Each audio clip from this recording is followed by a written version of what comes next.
Welcome back to the Matter of Facts podcast on the Prepper Broadcasting Network. We talk prepping, guns, and politics every week on iTunes, Stitcher, and Spotify. Go check out our content at MoFpodcast.com on Facebook or Instagram. You can support us via Patreon or by checking out our affiliate partners. I'm your host, Phil Rabalais, and my co-host, Andrew Bobo, is on the other side of the mic, and here's your show.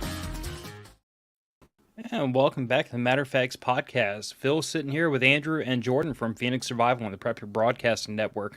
We might have a fourth seat if he can make it in. We'll just have to wait and see. But if so, we're going to give him plenty of crap about being late. There is. Perfect timing. Just in time. Just in time for the abuse for being late. I deserve every bit of it. I was waiting out the family to leave, and they're not left yet. But why you gotta say the F word? Now I feel bad about abusing you. James, I loved you until I just looked at that. Wait, what? What does that mean? What are we talking Look about? underneath his icy. His icy? Oh, yeah. Yeah, I can't believe I didn't even have to enter that. You know, that saved it from like a podcast long ago. The only pronouns acceptable on this podcast are he, him, she, her, and age 64 attack helicopter. Those are the three genders on the Matter of Facts podcast. Pick one. That was from years ago. That might have been from like 4 years ago. That his, them, they, zim. Yeah, I can't believe that's even on here. That's pretty cool of StreamYard to keep that stuff. Yeah, they very inclusive. Is it chaos behind in the microphone? Can you hear like all the background noise? Everybody's getting ready to leave. I mean, I can mute it. There's some background noise. You guys can do your thing. Nah, you're fine. You have more work for Phil. But no, my job, we had to do some inclusive, whatever the training is, and they were going over pronouns and everything, and I wish I could have been a fly on the wall for that one. Well, so it's funny because like a couple of the guys that I work with are a little bit more outspoken than I am, and I'm like, just whatever, just do it because just get it over with. And then I got them going because I said, "Hey, are you guys done with it? Are you guys done with it yet?" And they're like, "No." I said, "Well, when you get to the very end, one of the requirements is we have to put pronouns in our email." And the one dude was like, "What?" And I go, "Yeah." I said, "So when you get done with the whole thing, like they want you, like you have to send an email to basically like HR or whatever and confirm that you did this and you're supposed to have pronouns in your email." Or there's disciplinary action, and like they just were, oh man, it was so funny. The one dude's like, I'm gonna do, like, I can't remember what he said he was gonna do, but yeah, it was so funny. I let him go for like a few minutes, and I was like, I'll just kidding. So what did you do? You should have sent him one with a pronoun in it. That would have been the kick. He'd have been like, oh God, we're really doomed. Right? But anywho's. So, before we get to the talk today, I do have to take a brief second to brag because I just found this out recently. But Louisiana has joined those states that believe in constitutionally protected freedoms and doesn't believe in making people, beg for a government permission slip before carrying a firearm. Hallelujah. Hallelujah. I'm getting used to begging. Just kidding. Yeah. Now, I do have to say, bearing in mind that, I've been an advocate of constitutional carry in this state for a great number of years. I have harassed several politicians about this.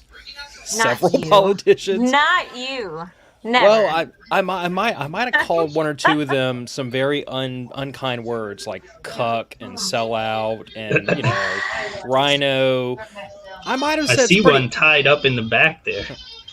Yeah, I might have said some unkind things here and there, but we finally got.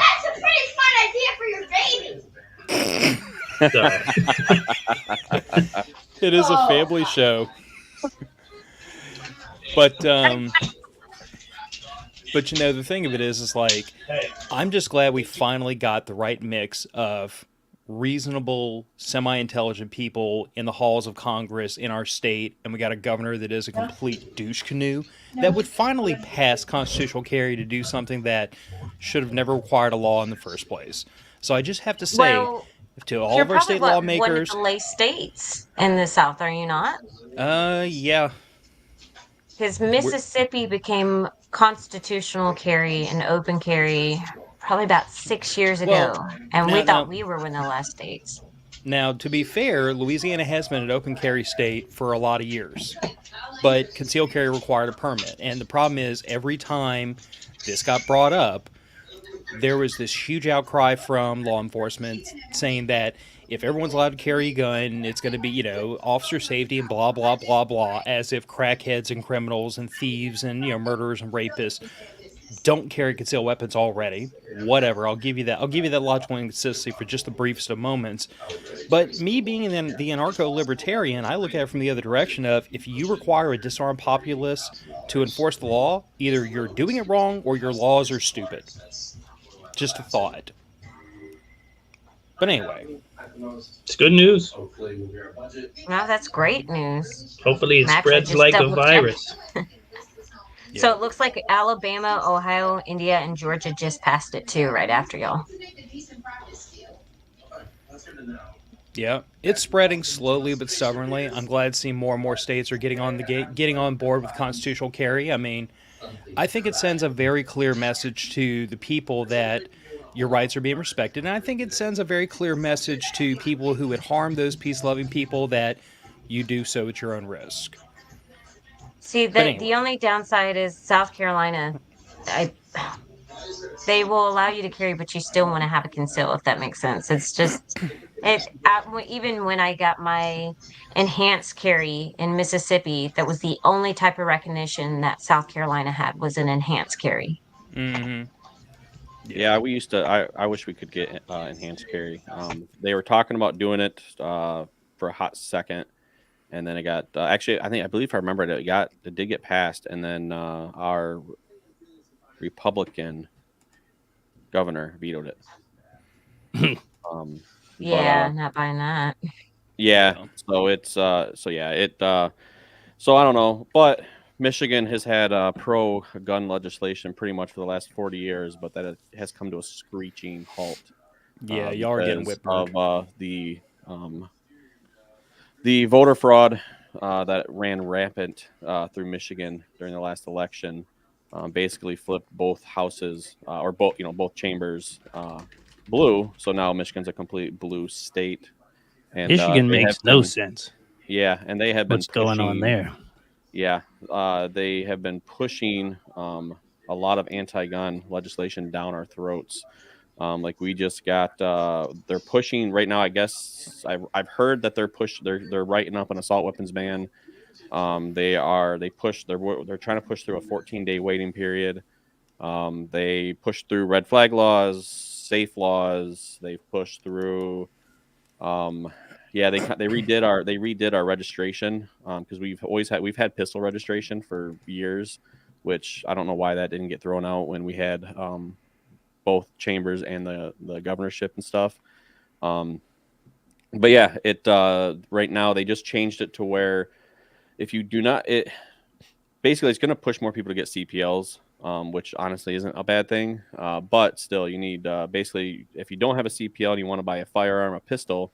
You have to go to your local cop shop, get fingerprinted and get a background check. And I don't know if you have to get fingerprinted. I do believe you have to get a background check, if anything, which I don't know how much it costs. But then you have to you take that slip that they clear you on, and you have to take that to your gun shop, and then you can buy a firearm.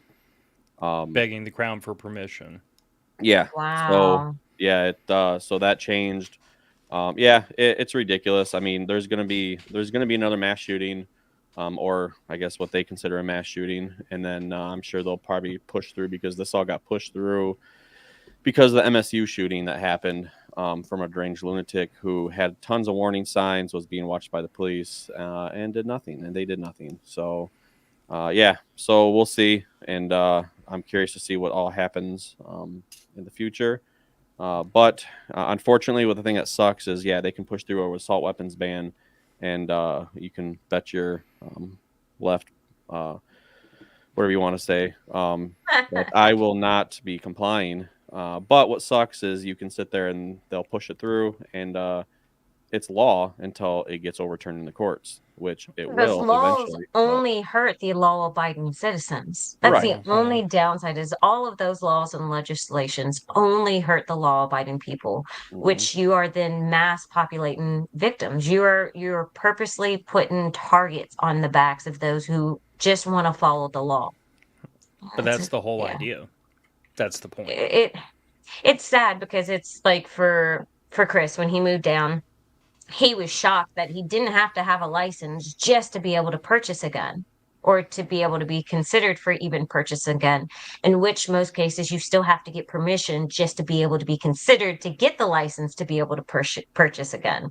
So that's the whole thing. Then once they get a gun, it has to be registered. They have to have a special license to then own that gun besides being able to purchase that gun. And it's terrible. And then he came down here and he goes, wait, you don't have one of these? I'm like, no, I can just go to the store and buy a gun if I really want one. No, I feel for y'all up north. Nope. I'm amazed they let people own guns in Baltimore at all, to be honest with you. Not very many people are allowed to buy guns. And that's the people who are legally trying to buy guns. It's the most difficult for them, which is the problem because there's a lot of women who work, or men and women who work on shady sides of town with the church, with anything else. And the only thing that's preventing them from being able to defend themselves is the laws and the restrictions in order just to be able to be considered to purchase a gun. Yeah. I wouldn't be surprised if, honestly, I wouldn't be surprised if Michigan, if they started going after gutting our CPLs. I know there was rumors about them basically trying to gut our CPL. I mean, obviously, I believe they did pass it. I believe they did pass it. Like, you're not allowed, like, you can't be within like so many feet of a polling station, a polling box, like all kinds of crap. So I don't know. It's ridiculous. And hopefully that comes to an end. I'm hoping the people kind of got their heads out of their butts this last couple of years, because with the new election coming around, it was interesting to see some of the polls from this last Tuesday from the primaries and stuff. So I mean, I am really hoping that memo. things kind of turn around, because and whether it's Democrat or Republican in office, I mean, the government doesn't care about you. They say they might because they want votes and they want money, but government does not care. And they will do what they can to stay in power, and that includes disarming the populace and hurting the people. So I'm hoping that people woke up and they kind of voted more and did some research on some stuff. But we'll see. So speaking of waking up, so we posed this question that is the topic of the show. What do you wish you knew about prepping when you started? We posed this question on the last show. Nobody responded. I had the sads. Andrew had the sads. But then I asked the PBN crew. I knew it was not going to happen, but you pessimist. But I asked the PBN crew and I asked the Matter of Facts Minions, and we got responses. So the show is what I wish I knew when I started prepping, and I thought we would invite James from PBN and Jordan from Vienna Survival on to kind of, help us talk through some of these responses. And I think I might have grabbed one of y'all's responses. If I did, great. If I didn't, then at the end of all this, we'll all give our own personal thoughts. But one of the big ones, and I see this one very, very frequently, is food. Venturing outside prepackaged meals into buckets and Mylar bags. Because I feel like, a lot of people, when they start their preparedness journey, they start off firmly entrenched in like Mountain House and the ubiquitous buckets of freeze-dried prepper food. And while I feel like that has a place, it's not the most cost-effective option. It's not locally available. It becomes a limiting factor at a certain point. And one of our patrons said he would kind of wish he had come to this. He'd have known this when he first started out. It could have made his dollar stretch a lot further if he'd have just got the buckets, got the Mylar bags, and then prepped right out of his grocery store aisle, basically. Yeah, I mean, the thing is, though, is I believe in, the whole 2 is 1, 1 is none thing. And I like having the idea of having multiples and having a variety. So I have MREs, I have Mountain House, I have bucket food. I have all that. So it's nice having a variety of stuff. But I mean, I do what they say. I do understand what they're saying. But my biggest thing with the Mylar bags and the buckets is like Mylar bags. My biggest thing, I didn't know where to start with the Mylar bags. There's not really nobody around me was using them, and so it just when it came down to Mylar bags, I was like, well, I kind of think I know what I'm doing, but if I don't seal it right, then it's kind of hosed. Where the MREs, you're paying a little bit extra, and then the Mountain House and stuff like that. But that's all freeze dry, are pretty much freeze dried. It's packaged individually, like it's got the proportions, it's got the directions, and all that stuff on it. So, it's a give and take. I mean, it's kind of like it's almost it's basically like if I like you if you like to change your own oil, but then someone who doesn't really know or doesn't really have time to do it, the convenience of going and paying a little bit extra to have it done.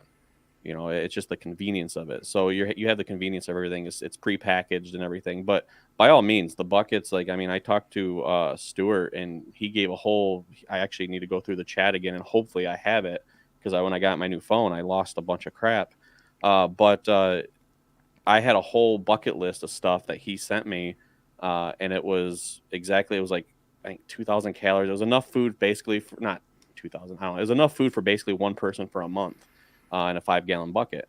Followed that. I have 2 buckets. I'm going to probably throw up another 4, I think, here soon, and call it good. But that's all buckets, and that's beans and rice and a bunch of other stuff. Not dealing with really Mylar bags.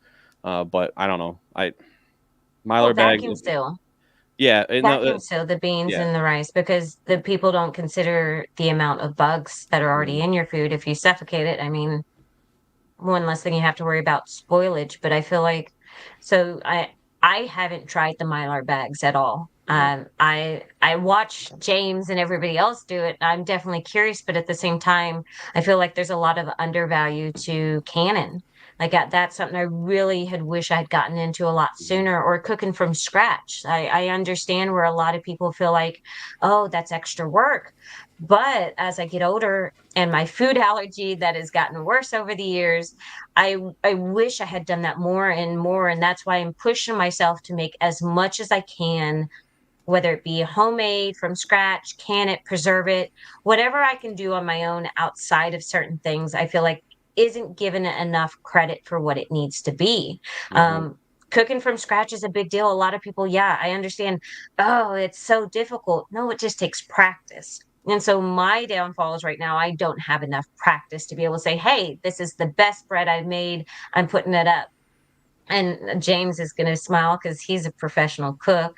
But but I'm over there, James, what about this meal every now and then? Hey, I made this tonight. And it's not because I'm trying to brag, but I'm hoping that he'll give me some sort of input of, oh, that sounds good. Have you tried this or you have tried that? And so for me, Mylar seems like a big investment for me, but Canon, I'm sure to somebody else is as well, but that's a full prefixed meal. There's one less thing I have to worry about doing. I can just heat it up or mix it with whatever. I dehydrate and I make, put away my own herbs. I actually have a coffee grinder specifically for herbs. And I make my own paprika and chili powder and everything else. So I think that's something that doesn't get enough credit, and being able to cook from scratch, and then you're saving even more money because the only thing that's going to cost you is time. And you manage your time. If you have enough time to sit and watch an entire movie or play an hour or two of video games or whatever your vice is, you have enough time to put to the side to prep a meal for a week or to go ahead and be able to put away those dry beans and vegetables or whatever it is you got. So, for me, sorry, I didn't mean to take that from you. Oh, you're fine. But I definitely feel like vacuum sealing and Canon and cooking from scratch. Canon is an investment the first year. It is a big investment. But by the second and third year, it will have more than paid for itself because you're recycling the cans. You're figuring out your process.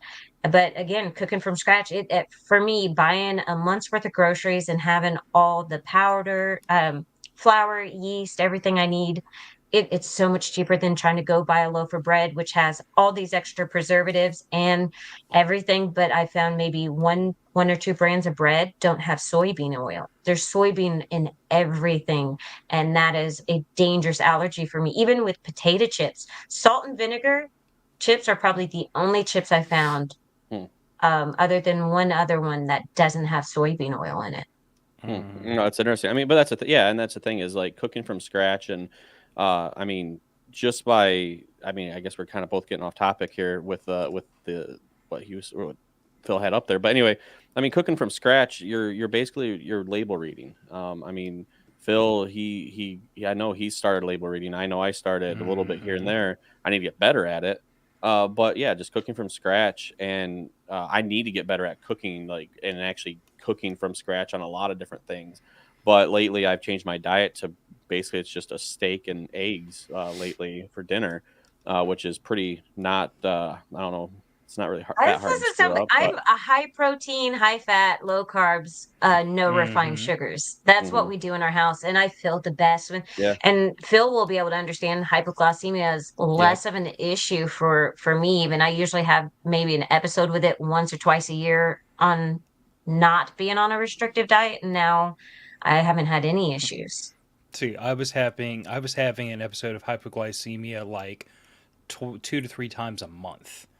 Like, that's how severe mine was before my wife and I completely revamped our diets. And it was junk. It was sugar, and it was carbs, and it was crap. And the minute I got rid of all that stuff, and like my go-to lunch nowadays is a cheese and bacon omelet, maybe a piece of like grilled toast, maybe a couple links of sausage or whatever, but it's all eggs and meat and lots of fat and butter. God almighty. The one thing Real you can butter. do, good living. well, and I will tell you this for those of you out there who, if you know how to cook from scratch, or if you bake from scratch, which I'm a baker, the single best thing you can do for your health and make all your food taste a lot freaking better is every recipe you find that has oil in it, get rid of the oil, put in a complimentary amount of melted butter. I swear to God, everything you bake will taste better with butter than with vegetable oil. I think it's a 1-to-1 1-to-1 ratio replacement, because I do the same thing. Yep. I'm going to tell you that I did that with, like, I try to limit the amount of junk food, but let's call it what it is. If you're a really good baker, you're going to bake some pretty, you're going to bake some very tasty, but not necessarily healthy things fairly frequently. So on the weekends when I get a lot with honey. I don't know how you do it, because I don't eat anything I cook with sugar. I don't eat it. In this house, we actually tend to default to maple syrup, but I do like honey on my pancakes. Or sometimes I'll just skip that and just go straight for like a pat of butter and let that be that. But I was going to say the recipe I've been using for years for pancakes calls for oil.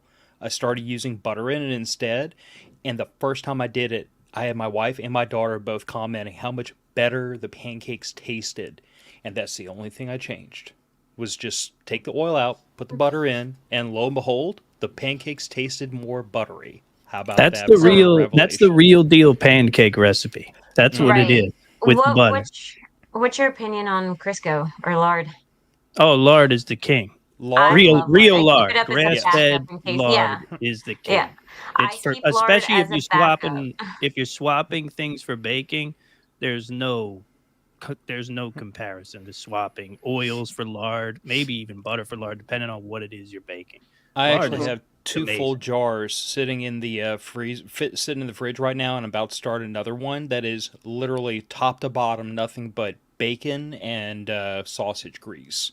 There you go. And I use it to season my cast iron pans religiously, so I'm recycling it. But anytime you get a recipe that calls for like Crisco or something like that, I just go dig a chunk out of there. And here's the thing of it: we cook so much bacon and sausage in this house, or at least I do. It's not like I'm going to run out anytime soon.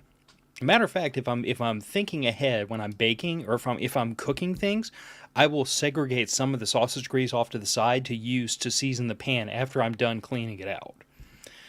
But anyway, this turned into a baking show all of a sudden. I think it might be dinner time. Food. That's the problem. I'm sorry.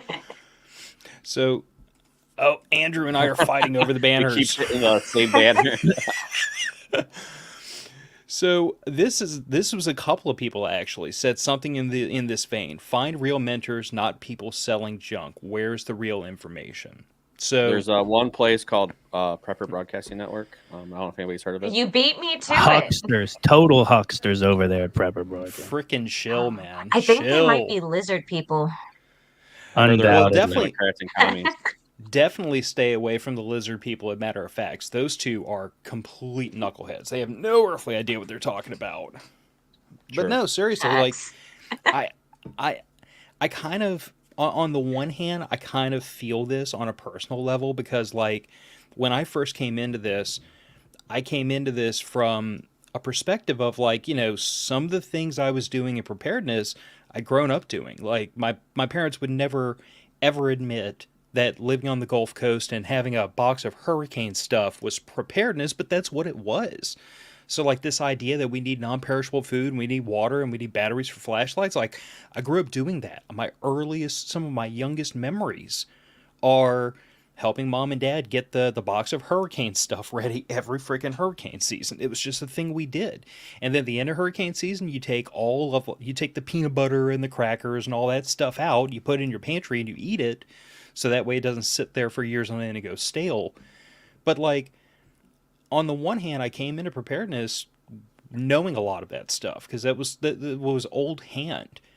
But then there were some other things that I've had to learn as I went, and finding accurate sources of information that were trying to give you knowledge and not sell you BS, sometimes that can be a trick.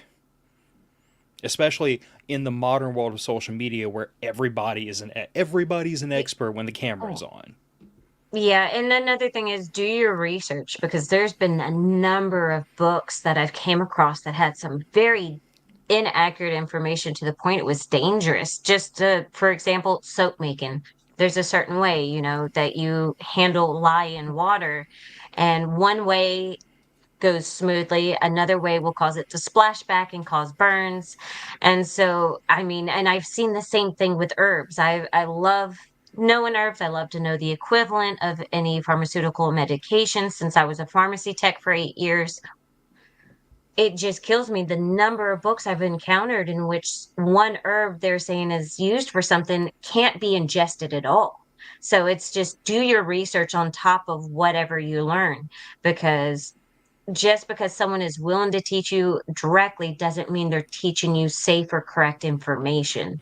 So that's another thing, is finding people to learn from directly is amazing. Like Phil, I learned what I learned out of necessity from being poor and trial and error.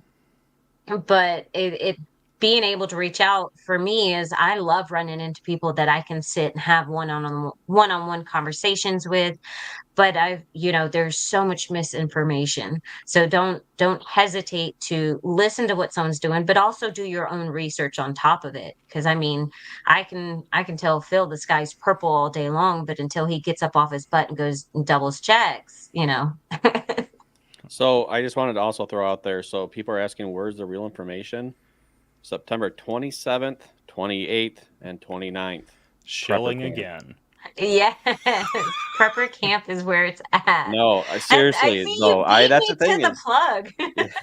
Gotta be faster.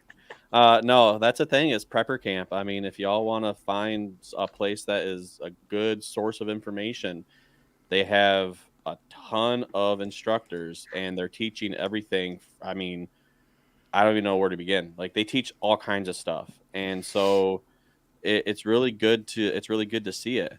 And everything from blacksmithing to cybersecurity. That's the way I sell people. Like, everything in the middle. It literally is everything. And Joe, so if you come to prepper camp, you don't have to do research, but you can take notes. It's usually in the best. Take notes, take lots of notes, bring a notebook. So that's what I'm saying is in September, if you want to learn from people who know what they're talking about. And the thing is too, what's interesting is, I mean, and I know Phil and I have talked about this before, but You go to the class. It's a 45-minute long class. You go to it, and then when the instructor is done, if you follow them back to their booth area and you decide to talk to them more, you can spend another however many hours until they say, hey, I got to go do something. And then you can talk to them. A lot of personable people, they're there to share knowledge. I have never had a conversation where I walked up to somebody and had a question and the person's like, nah, I'm not sharing. It's always, hey, let's talk. And next thing you know, it's been an hour and you're talking and like you've learned a crap ton more than what you learned in the class. So go to Prepper Camp. Tickets are still on sale. Preppercamp.com. Well, and the other thing I'll say, even though we've said it before, is like it's not just the subject matter experts and the instructors. Like some of the coolest experiences I've had at Prepper Camp have been sitting around the campfire with Win most of the time, like showing off this new piece of gear that somebody brought out, and then there's at least 4 of us around the fire. They're like, I have to have one of those. Where'd you get it? Like it's this cool experience when you get it's networking, but when you get this many people that are into preparedness together in one place, inevitably you're gonna wind up rubbing off on each other, and it's this great opportunity to network and make friends, but it's also this really cool experience to check out each other's gear and to talk about different skills and different techniques and different products and different other subject matter experts that didn't come to Prepper Camp. Like this is a huge opportunity for you to learn at the campfire and at and down at the classes. So like I sell Prepper Camp to everybody. Like even if you're not into preparedness, if you're into overlanding, if you're into camping, if you're into van life, if you're into firearms, if you're into any of these different little communities, you will find something in Prepper Camp that piques your interest. If nothing else, it's an opportunity to meet some really fun people who may or may not have worked for the DoD in the past and won't admit what branch they worked in. Well, there are a huge variety of people that you wouldn't expect. There's everybody from every walk of life there. I mean, there really is. I love it. There will never be a year I don't go to. Just to keep the show on tracks a little bit. That's what Andrew does. He keeps us on track. Nah, I don't. There's always time not with James, myself, and Phil. You kind of in trouble with that one. Like well, my family's gone now, so I can really open up. It's gonna get ugly. Oh man, get the beat button ready. No, not like that. So there's always time to prepare. A true preparedness is a journey over time, and I want to start off by saying I wholeheartedly believe this comment. This touches my soul. Because the fact is when you start getting into it, and I mean, again, Phil and I've had this conversation where everybody looks at it and they're like, where do we start? Where do I begin? Because they look at it as a whole. Well, there's a saying that I read in a book that how do you eat an elephant? One bite at a time. And it's so that, and then I take that preparedness is the same exact thing. The way you prepare is you pick something, and you start off as, hey, I'm going to prepare. I need to start sorting food or start getting food set up. All right, cool. How much food do you think you have? Okay, go through your food. I have, 2 days, whatever.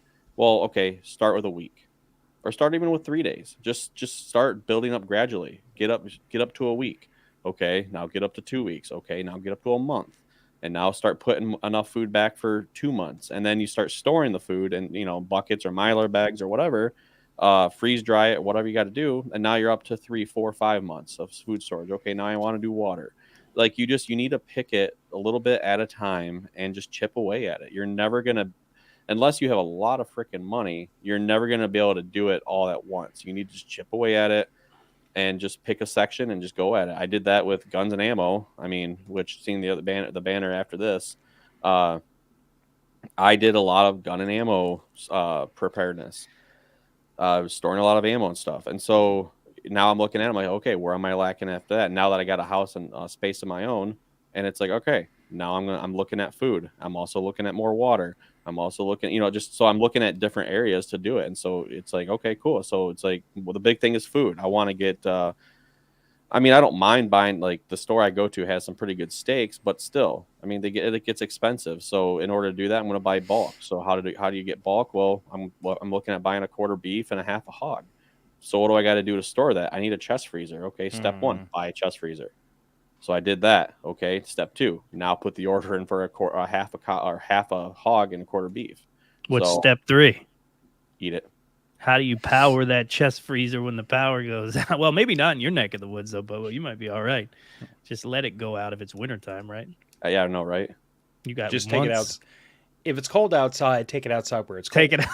Yeah. Well, that's what. So, really quick story. My dad and I, we went to the store, and I think I spent $60.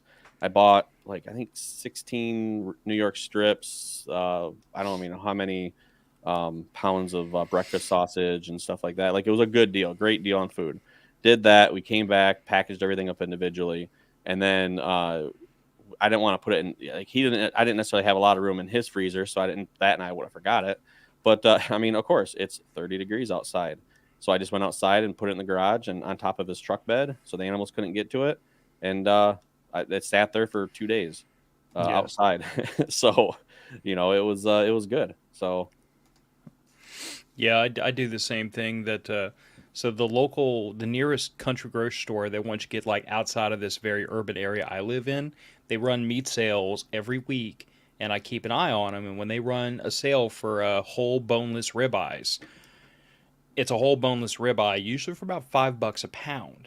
So the last time they ran that sale, I came home with 22 pounds of uncut boneless ribeye, and I sliced those two SOBs up into 28 steaks, and then plus like the end pieces that I just used to make steak and eggs or fajitas or whatever, and it was freaking divine.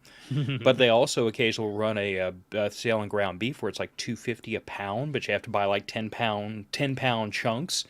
So last time they did that, I came home with 3 of them, and we bagged it up 1 pound each, vacuum bagged it, chucked it in the chest freezer.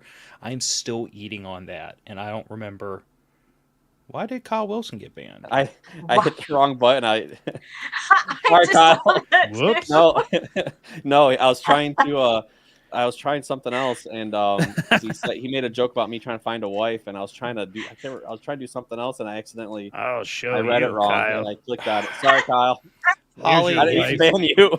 Holly, if you're still listening, please apologize. Please apologize to Kyle on Andrew's behalf. I will flog him at prepper camp. There's got to be a way to unban him. Actually, you know what? They're going to be at they're going to be at the summer camping trip, so they can flog you themselves. There you go. Oh, come on. There's got to be a way to unban him. I was trying to figure out a way to be able to be there. I feel bad. You're not going to be there this year? At the summer trip. The summer trip. Oh, I extended that invite to the PBN crew, but so far nobody's taken us up on it. But we do have I a keep pretty forgetting good about it, and I still need to do my I forgot all about it. So I might not even be there. Ban him. Ban his ass. Andrew, I'm taking away your ban hammer. Just put it down and back away slowly. But no, the thing I wanted to say about this is like the 2 most toxic things I hate to hear out of burgeoning preppers or even people that are curious about getting into preparedness is I will never be able to accomplish that because they totally fall victim to this idea that like they see the guy that has like, the ammo cans lining the walls of his garage and all the guns and all the MREs and all this stuff, and they just it gets into their head like I'm never going to be able to accomplish that. And to me, that's like taking a 22-year-old kid fresh out of college. He starts his job and he looks at a person who's 62, 63 years old, has been working for 40 years, saving for 40 years, and he's got a 401k and everything all plumped up. And they're like, well, I'm never going to be able to accomplish that. And it's like, well, you will if you do it for 40 freaking years and you quit crying about it. Like, I just want people to understand. You have to start from the beginning. Yeah, you have to start. Well, not just that. You have to start at the beginning. You have to go through the process. It's going to take time. It's going to take effort. It's going to take time. You just have to commit to it and go. But the other thing that I push back on people really hard is it's too late to start. Like people, they look at the world around them and they think that this is going to unravel any day now. And I don't know if it will or not. My crystal ball is in the shop. But hear me out. But they say, well, by the time I get prepared, all hell's going to break loose and it's too late to start. And I always point out to them, I'm like, if the world That's is an going, excuse. yeah, I You kind know? of feel like Totally. I kind of Totally. feel like it's self-defeating, because Definitely. if you start today, and let's say the day that like we go to Mad Max is 30 days from now. Nobody knows, but let's say that's going to happen in 30 days. If you Get a start lot prepping done. today, in 30 days you'll be better prepared than you were today. If it starts in 30 years, you'll be a lot better prepared, hopefully. But my point is that the goal is not to get to a certain endpoint and stop in your preparedness journey. The point is to go on that journey, and it will be a lifelong journey. So if you start today, whether you're 20 or 30 or 50 or 60 or 65, whether you're a retiree or you're just starting out, it doesn't matter. The point is to be better prepared than you were the day before. It is a journey. It is not like a goal, and once you get here, you stop. None of us regard preparedness as once I finally have 500 pounds of ground beef in the freezer, then I can stop. I don't have to worry about preparedness anymore. Or once I get 50,000 bullets stacked up, I don't need to prepare anymore. I'm prepared enough. That's not how this works. So, like, I try to gently kick back at people whenever they try to use those two excuses of it's too late to start or it's going to take too long. The point is, if you start and you stick with it, you'll be better prepared than if you don't. So when the day comes that your personal emergency comes up, you have the option right here and now to choose to be screwed over 10 times harder or not screwed as hard. I think that Jordan is probably the best example of this, because she is one of the only preppers that I know that is dying to get back to the lifestyle that she was accustomed to when she was, I'd call it more self-reliant than where you are now. And that explains kind of what we're talking about right now, which is once you live that lifestyle, there's no stopping, and there's definitely no going backwards without like sheer anxiety. You know what I mean? So it's not it's not definitely fun. not an inventory to fill or a bucket list to fill out. It's you get nestled into the self-reliant lifestyle, and I and that can go as far as you want. Yeah. I think the problem is Phil handled that much nicer than I would have said it. Only for real, only because, like you said, I have had where I was comfortable. I had 400 acres to play on. I had an amazing sized garden. I had 25 chickens. Yeah. I had everything. And then life decided, nope, no more. Okay. So start over, start climbing back up. And it kills me because I have friends or people I care about who I'm like, hey, what are you going to do in this situation? Oh, we're fucked. Sorry. There's the beep you need it.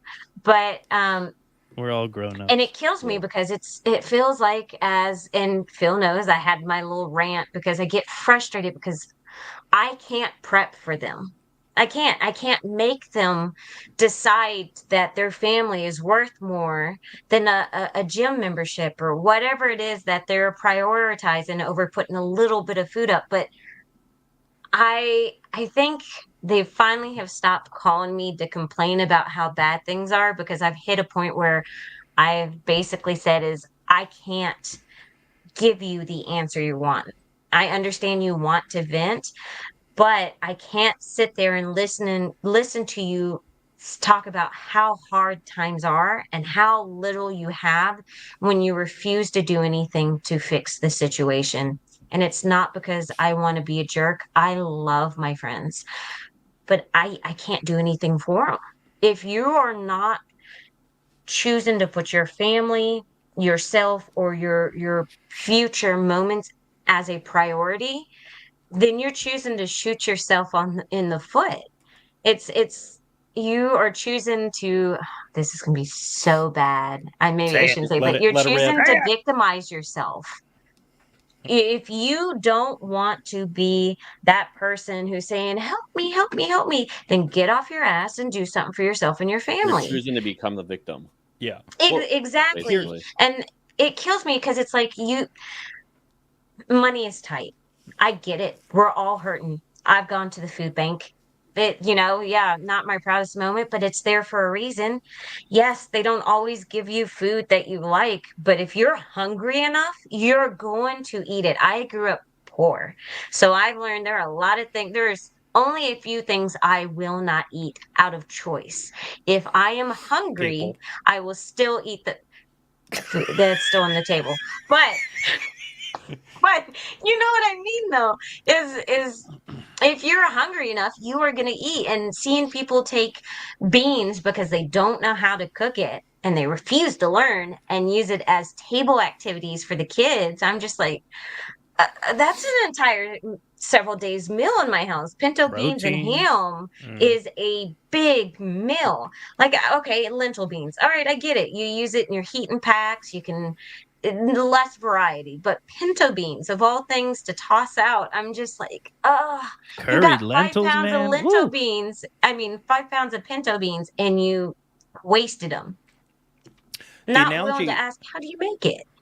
The analogy I like to use with people is, hypothetically, one day there's a mountain lion that's going to jump out of a bush and he's going to try to eat you.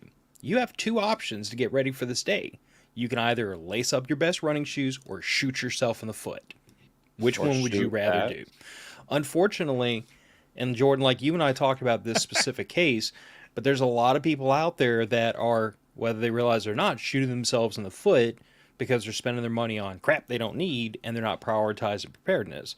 But that's why I surreptitiously reordered all these banners to bring this one up next, because it kind of fits cleanly in right here. Prepping is a mindset.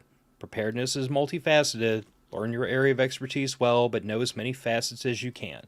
So the problem you're facing with these individuals in your lives is that preparedness is not an activity, it's a mindset. And that's why, even though you're in a much different situation than you were in a couple of years ago, when honestly, like, my heart was kind of palpitating when I was thinking about, 400 acres and a garden and everything else, and being out in the middle of nowhere. I used to hunt and fish all the time. Yes, that speaks to my soul, living in suburbia hell where I do.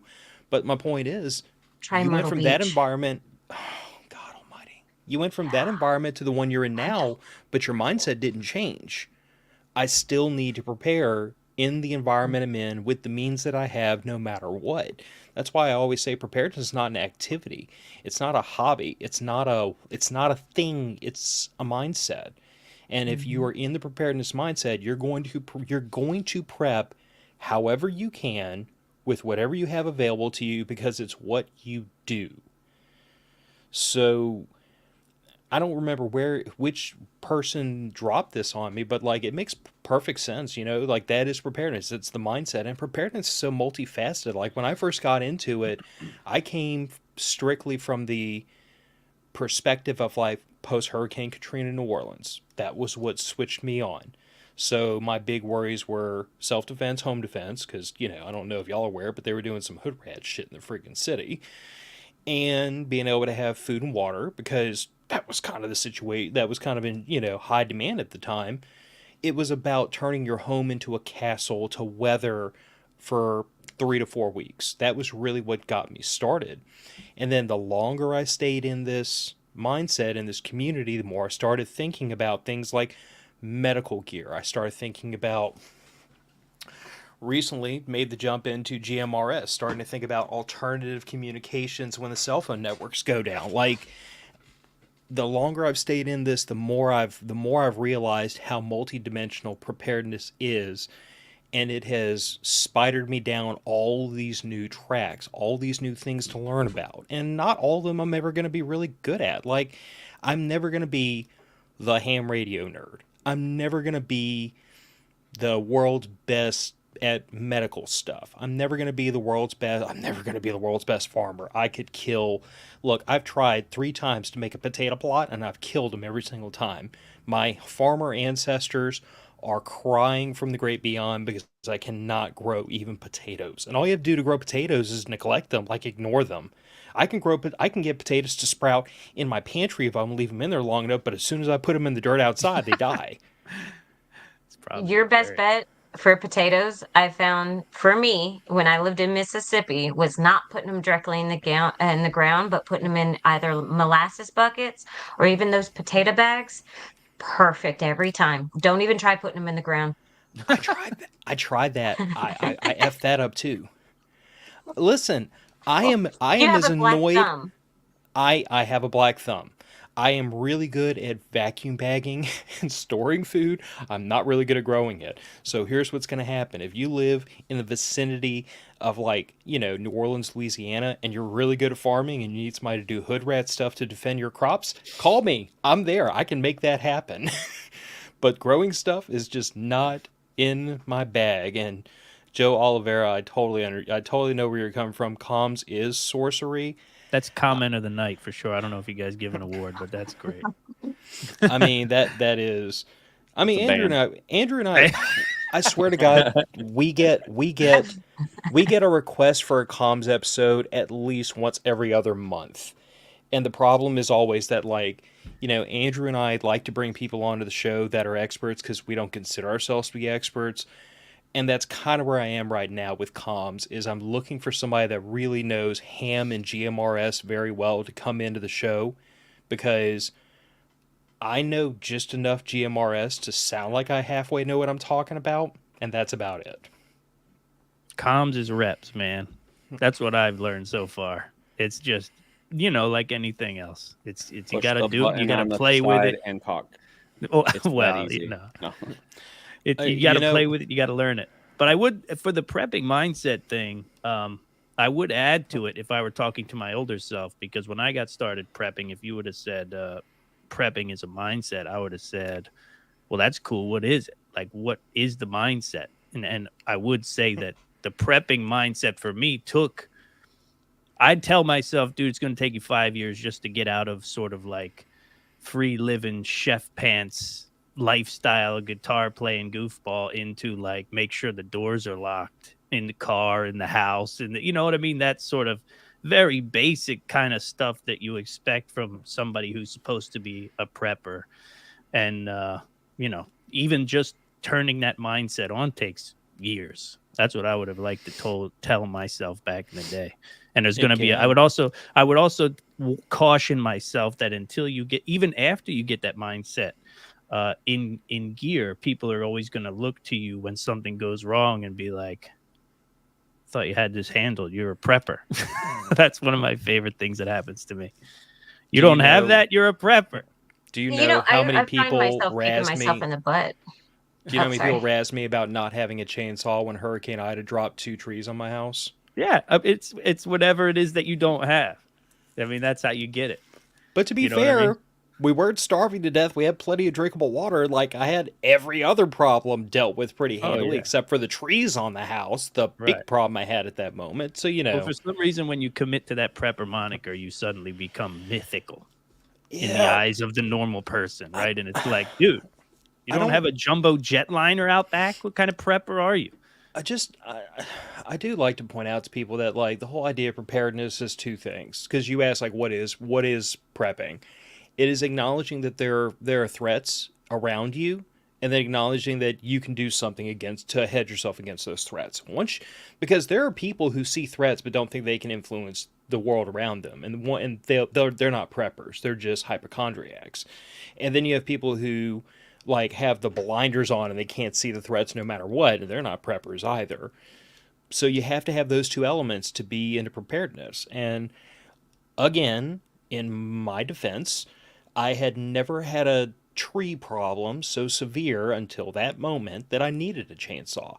I would regularly take my axe and Paul Bunyan a tree down if it was bothering me in the front yard, because, it was like a 3-4 inch trunk, and I'm a big burly guy, so swinging an axe isn't hurting my daggum feelings.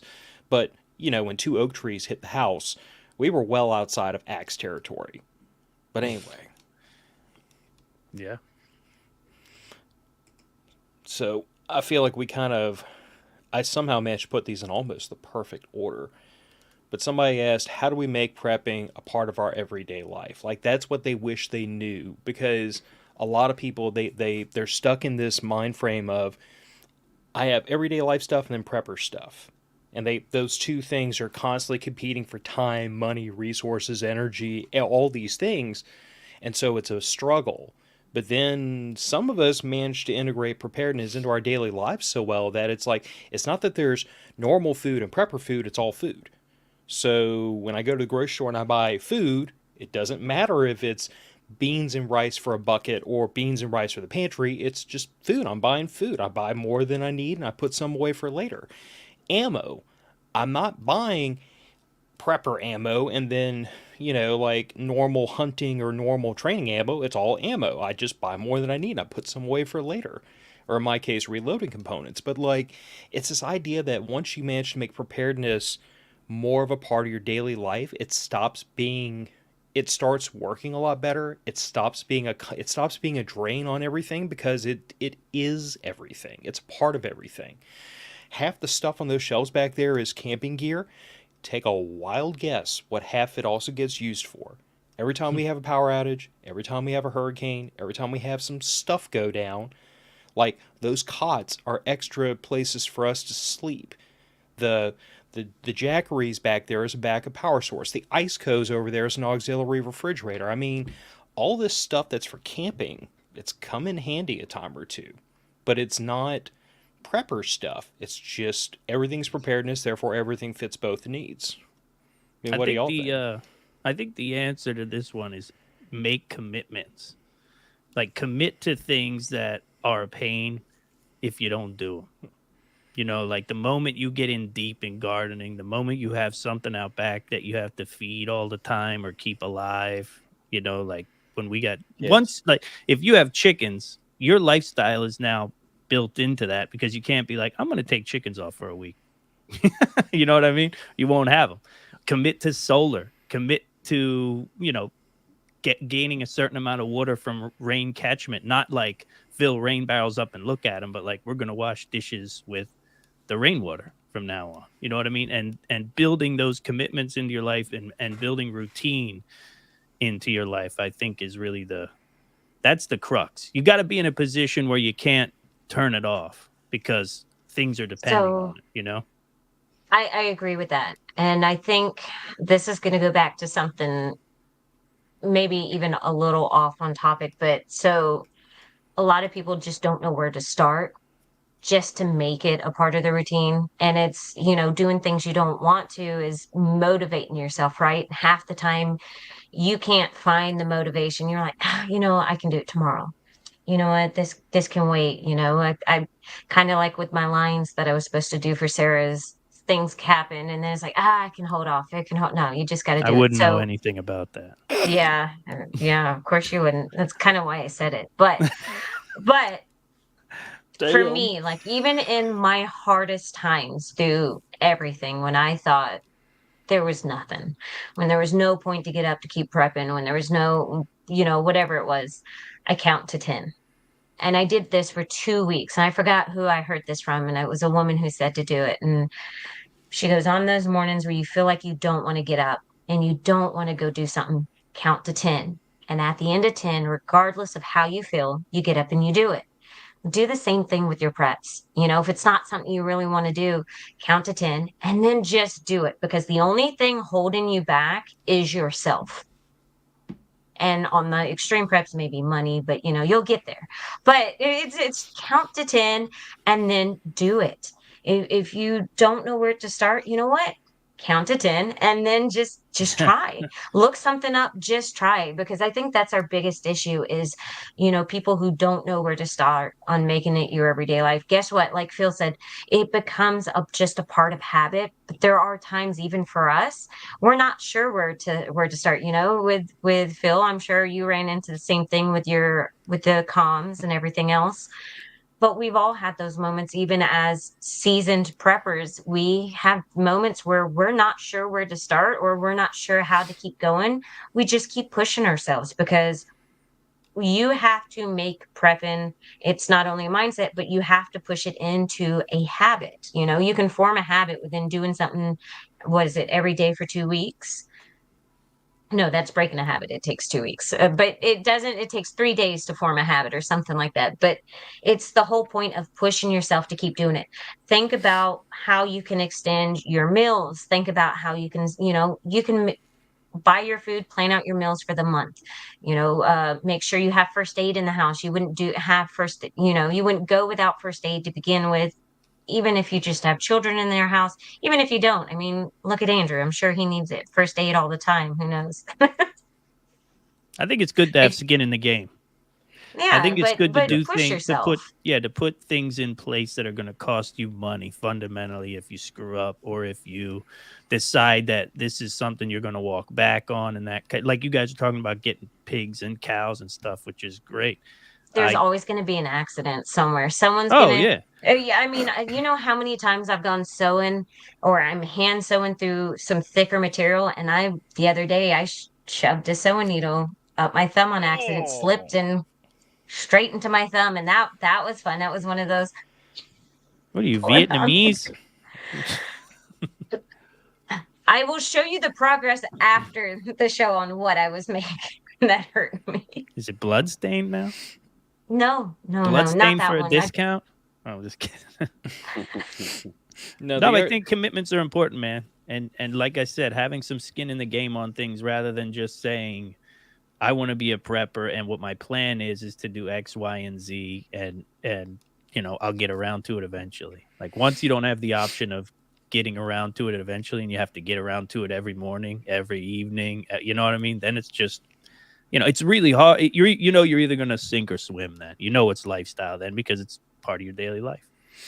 The other thing I try to tell people is, I'm like, if you we all acknowledge there are certain hobbies that are kind of prepping adjacent, and if you can find an interest in those things, it will definitely help. Like camping, hiking, firearms, overlanding, wheeling, jeeping. Like, there's so many different things out there that there's some element of that hobby that kind of fits really cleanly. Like in my case, this family loves to go camping, and if it weren't for how brutally, disgustingly hot it gets down here on the Gulf Coast in certain months, we would camp much more. But like spring and late fall is perfect for us. But anyway, so like, a lot of the preparedness stuff we have, it's specifically for camping. A lot of the modifications I've made to my truck that you could argue would make it semi-useful as a bug-out vehicle, they were originally made for camping. So I always tell people, I'm like, if you can find those hobbies that kind of backfeed into preparedness, it definitely helps with making this a regular part of your life. I mean, this is where my daughter, she's learned to use a pocket knife. She's learned to use a ferro rod. She's learned how to use FRS radios, and I'm sure she'll be learning how to use GMRS radios in the near future. Like, this is where she's learned a lot of those skills, is because we love to go camping, and when you go camping, some of this stuff just kind of comes up. So, like, I'm never going to go out as far as say, like, camping is like preparedness practice, because let's call it what it is. You're in a much more controlled environment. You were ready to live like a homeless person, to have all the support equipment, but it's still an opportunity to learn and practice skills that you otherwise probably wouldn't. I see in the private chat we are getting a special guest. I'm guessing it's a little bit. Oh, there's my little cigar buddy. Oh man, he's getting big. God, you're gonna be walking around prepper camp this year, buddy. He's actually already crawling, and he's 6 months. Oh, he's definitely gonna be running around prepper camp. We gotta keep you away from that lake. I want to swim, Mom. Just put floaties on him and let him rip. It's a good idea. So the last one, which is gonna bring a tear to Andrew's eye. There's more to prepping than guns and ammo. Blasphemy. I know. Sorcery. Sorcery. But to be fair, like, whoever said that gets a ban. Oh wait, that was Kyle. No, that wasn't Kyle. I think that was. Kyle did message me that though. He's like, "There's more to prepping than ammo." Oh, that's why you banned him. Yeah. Oh, never mind, Kyle. You might have brought this on yourself. You already had it out for him. It was. I had to find a reason, and he insulted me by saying I needed to find a wife. Dang it, I'm single forever. But like I was saying, like I feel like, firearms is definitely something that brings a lot of people into preparedness, either accidentally or on purpose. But yeah, I do feel like there's a lot of people that are into preparedness that this is where they start and stop. And they don't get into food, they don't get into medical equipment, they don't get into everything else. They don't get into any of the other disciplines that are in preparedness. This is where they start and stop. And this is like where this is there isn't even more to life than guns and ammo. God, amen. Okay, now you and I can be friends. I just have to say, Rougarou Arms, for those of you who are not from Louisiana and don't get the reference, the Rougarou is a local legend that if little Cajun boys and girls misbehaved, or if they were up out of bed after hours when the Fado Do was happening, it was supposed to be adults only, the Rougarou was going to come and get them. Oh, sweet. And the Rougarou, I got to look up the Rougarou now. I've heard different accounts. Most of them closely resemble a werewolf, basically. So it's almost up there with Krampus on Christmas. Oh, he's sweet looking. Kinda. And I told my nieces when they were really little, I told my nieces about Krampus, and I said that he's going to come murder you if you're not good. And my mom was like, "Don't you tell them that stuff." Kyle's back on YouTube somehow. I don't know if you unbanned him. He doesn't want to admit that he unbanned him. He doesn't even want to. I didn't unban him. I can't figure out how to unban him. I've been trying. I've been literally on the internet now trying to figure out how to unban him this entire time. You have to go into the YouTube settings for the primary account that's on this. Oh, that's mine. Oh, we can't put images in here? I'll do that as soon as this is over. Here, let me try it. Let me ban him and we'll try it. So I agree with Garden ban him again, dadgummit. My kids can't eat gun and ammo. At least I know I can feed them. I can protect them, but I can definitely feed them. So thank God for being Southern. Right. Yeah. I mean, if you go back to prepping as a lifestyle, me personally, like the only gun I could say that I touch daily is the EDC gun. The only gun that I say I fire daily is none. So, from my perspective, man, it's something I do. It's close to the bottom of things that are really a priority for me from a preparedness standpoint. You know what I mean? Like, I understand if you don't have a gun, you don't have any ammo, then it might be a different priority level. But once you get rocking and rolling, if you're talking about prepping as a lifestyle and stuff, it's like, I don't see myself using them very often. My dog's crying though, so I'm going to step away for a second. Yeah, it's no, I mean, this is kind of like going back to what I was saying before. Was I in college and apartment living and stuff like that. I mean, I didn't have a lot of room, and so I did my prepping. I mean, I guess I could have, instead of buying guns and ammo, I could have stored food and stuff. But, that's quitter talk, right? No, if I had no regrets on that at all. So so it's one of those things where now I got room, so I'm looking at, okay, what do I need to expand on? But no, I don't know. I mean, guns and ammo. It's honestly my whole part of thinking was bugging out. It was my whole philosophy. I mean, everything revolved around bugging out.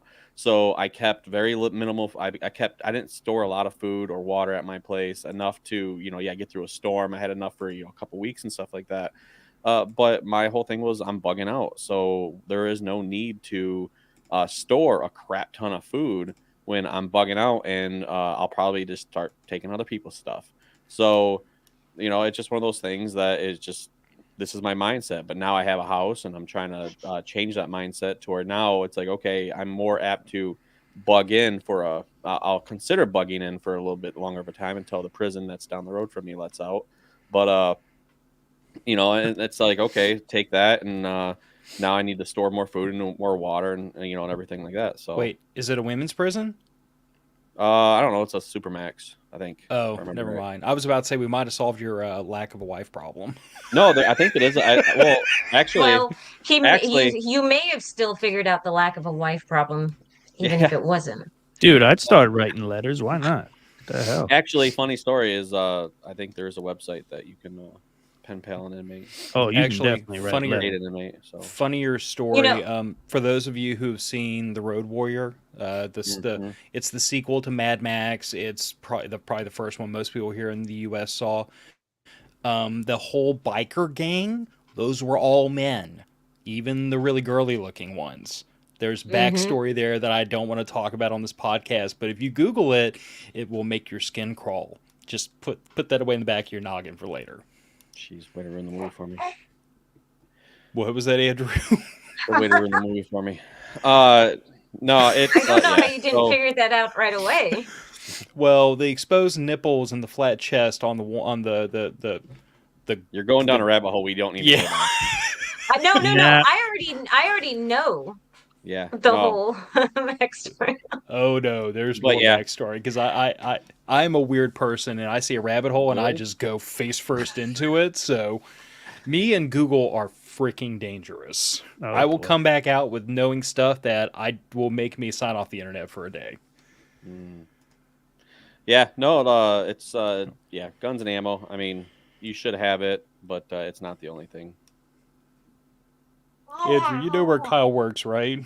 Yeah, I know where Kyle works. Yeah, but he knows some ladies.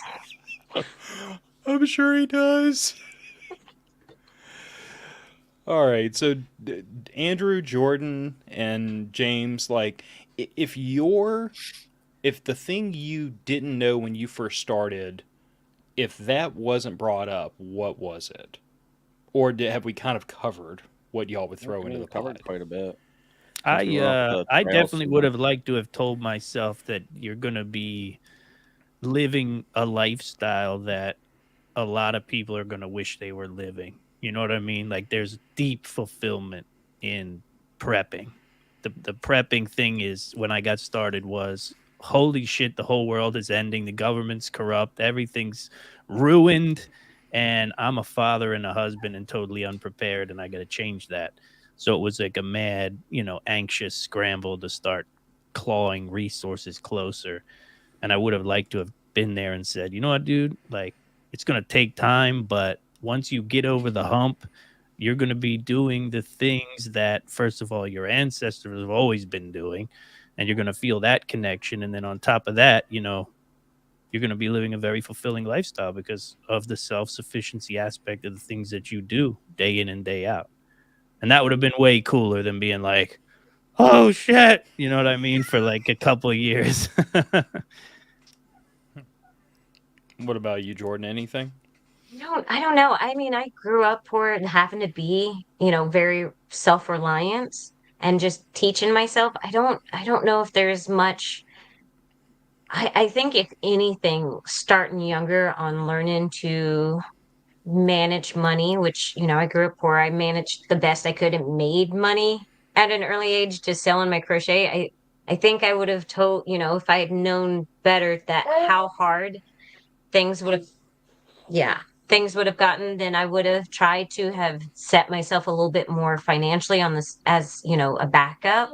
But other than that, I mean, I think we covered basically everything on learning to can and cook from scratch sooner. I mean, I've cooked from scratch for a while, but just perfecting those skill sets would have been probably a big thing because I've encountered people not liking the way I live. I've encountered that all my life, and I've just never really cared. It's not going to stop me from doing what I've needed to.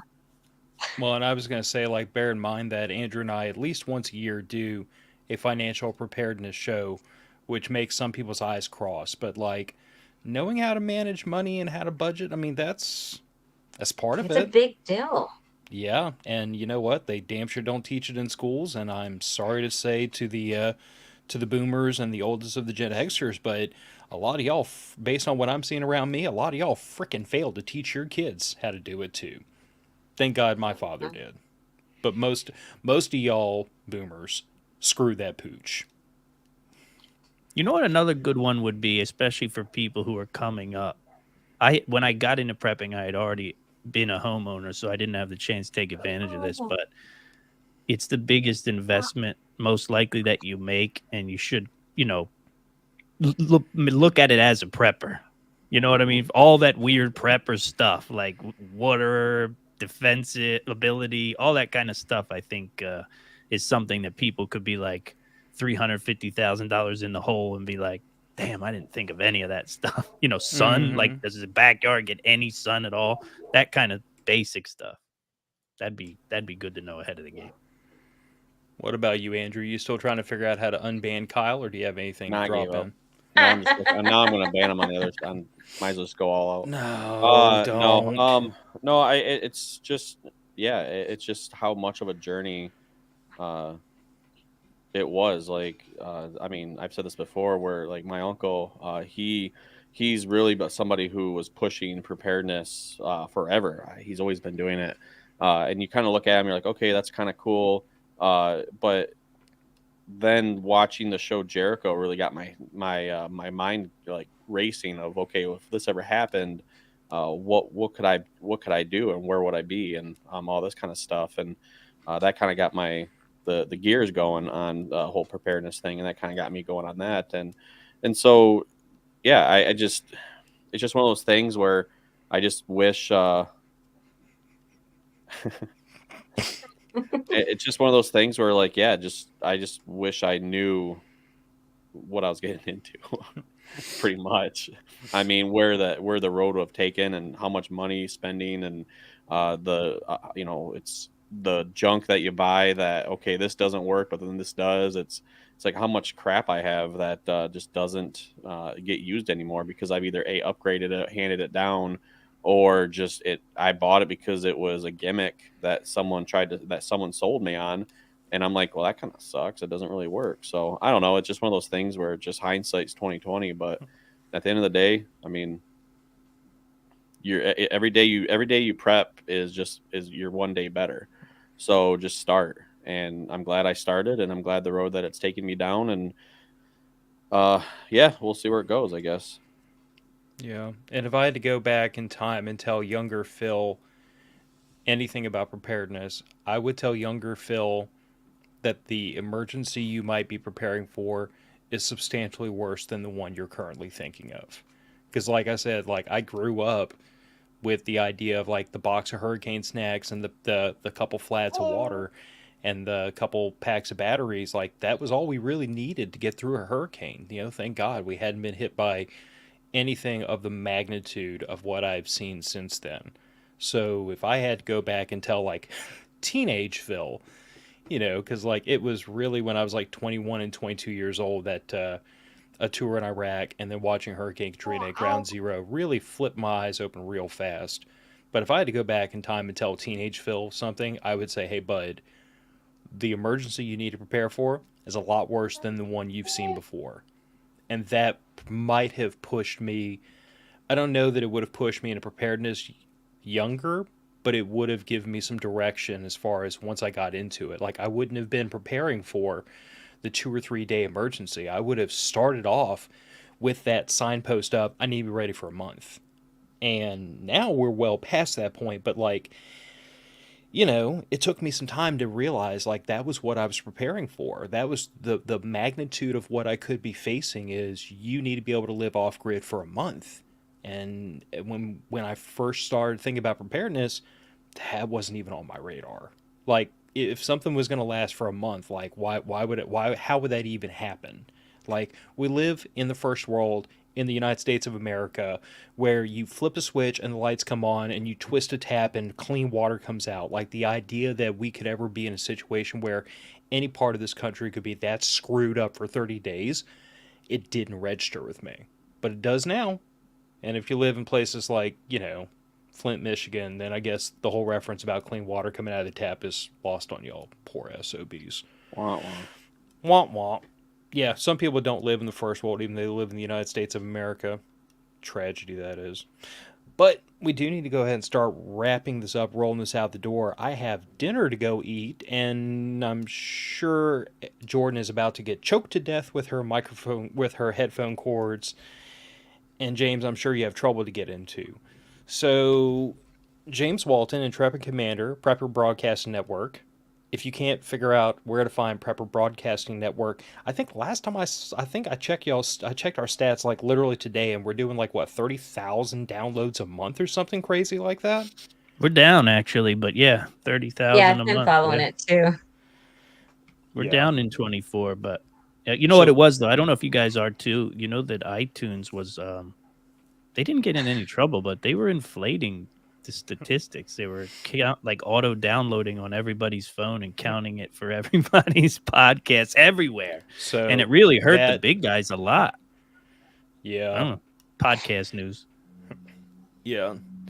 But Prepper Broadcast Network, give everybody the spiel. It's what is it? It's 12 shows and 18 hosts or something like that. I think it's 12 shows now and 15 hosts, something like. It's always moving around. It's a bunch of shows and a bunch of hosts is what I'm going to say going forward, I think. A bunch of shows and a bunch of hosts all, across the nation and in Canada. And if you're looking for a variety of opinions on preparedness and the news that you dig, that's prepperbroadcasting.com. Yeah, a lot of different perspectives too. Like Jordan with Phoenix Survival, you've recently kind of from the ashes brought your show back to life. For sure. Yeah, And now you brought I'm a new on person Saturday to life. mornings. I'm softballing that one right over the plate for you. Knock it out of the park. No, I appreciate it. Yeah, I'm on Saturday mornings though. So I don't catch everybody, but it it's to start the weekend. Yeah. But yeah, I mean that's the thing about this collection of lunatics that is Prepper Broadcasting Network is like it's all these different shows, it's all these different perspectives, it's all these different experiences, it's all these different people that all approach the question of how do we survive bad stuff in our environment with our skill sets, so on and so forth. And so we wind up sometimes sounding like we're all singing off the same sheet of music, but to be perfectly honest, you don't have to listen to about a week of content and realize that like each one of those shows, each one of those hosts really does have their own individual perspective. I mean, that's what you get out of me and Andrew anytime we talk about something relating to weather, because there's a little bit of difference between New Orleans and Michigan, and the weather events we have to deal with are so absolutely like opposite in some cases. Like he starts talking about getting a couple feet of snow and like I start turning the heater up down here because I just can't even, I don't even want to think about that. And then I tell him like, oh yeah, there's a Cat 4 hurricane in the Gulf. We're going to sit here and wait and see what happens with it. And I'm sure half the audience thinks I'm completely bat crap crazy, but you can't evacuate for all of them. Every now and then you got to sit around and play the Prepper Super Bowl, some say. But we need to go ahead and punt this one out the door. Thank you, James and Jordan, for coming on. Andrew, thank you for banning Kyle. Holly is going to have a field day with that for the rest of the day, I'm sure. Welcome. And to the listeners, the next time we ask y'all for feedback or leave y'all with a question, and we encourage you to use, our social media to reach out or the contact form, please do, because if you don't, Andrew gets the sads, and then I have to try to talk him up. And we'll be back in another week. Bye, everybody.